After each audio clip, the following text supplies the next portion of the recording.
تمام لوگ جو یہاں پہ بیٹھے ہوئے ہیں اس سردی میں، اور خاص طور پہ اسامہ سردی کے خاندان، اس کے والد صاحب، اس کی والدہ اور باقی لوگ، اور جتنی بھی خواتین یہاں پہ بیٹھی ہیں، میں آپ لوگوں کے پاس آیا ہوں کہ جو مطالبات یا جو تجاویز ندیم صاحب نے ہمارے آگے رکھی، ان میں سے بہت ساری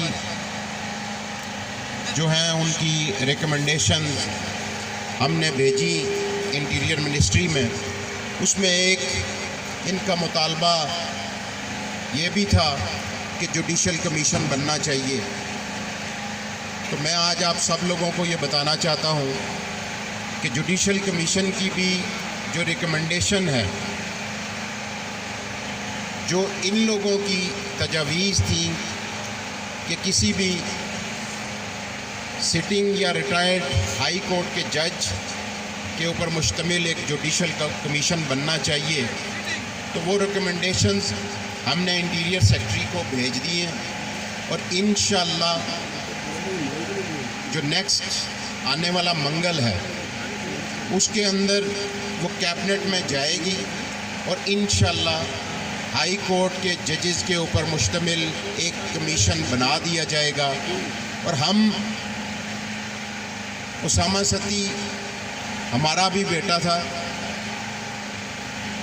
اور جو یہ لوگ ایفرٹ کر رہے ہیں اور جتنے بھی لوگ یہاں پہ دھرنے میں آئے،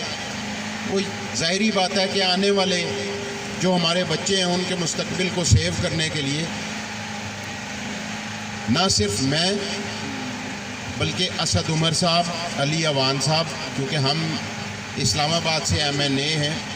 ہم ان کے پاس گئے بھی، ان کے دکھ میں برابر کے شریک بھی ہیں، اور جو یہ اندوناک واقعہ ہوا اس کے اوپر ہم شرمندہ بھی ہیں، اور جس طرح یہ لوگ چاہیں گے اور جس طریقے سے یہ لوگ مطمئن ہوں گے جتنی بھی انویسٹیگیشن ہو رہی ہے اس کے اوپر، ہم ندیم صاحب آپ کے ساتھ کھڑے ہیں۔ اسامہ صرف آپ کا بیٹا نہیں تھا، ہمارا بھی بیٹا ہے، اور انشاءاللہ ابھی جو میری اسد عمر صاحب سے بھی بات ہوئی ہے، یہ نیکسٹ جو ہماری میٹنگ ہو رہی ہے کیبنٹ کی، اس میں یہ چلا جائے گا، اور اس میٹنگ کے اندر ہی یہ جوڈیشل کمیشن بنا دیا جائے گا۔ اور جو پہلے ہماری ایک جوڈیشل کمیٹی بنی رانا وقاص کے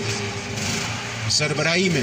اس کی بھی رپورٹ چند دنوں تک کمیٹی کے پاس آ جائے گی، اور مجھے امید ہے بلکہ یہ یقین ہے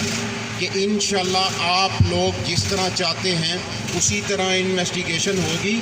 اور جن لوگوں نے یہ ظلم کیا ہے ان کو ضرور کیفرے کردار تک پہنچائیں گے بھی، اور ان کو سزائیں بھی ہوں۔ پولیس والے ڈسمس کر دیے گئے ہیں جی، اور جو وہ 5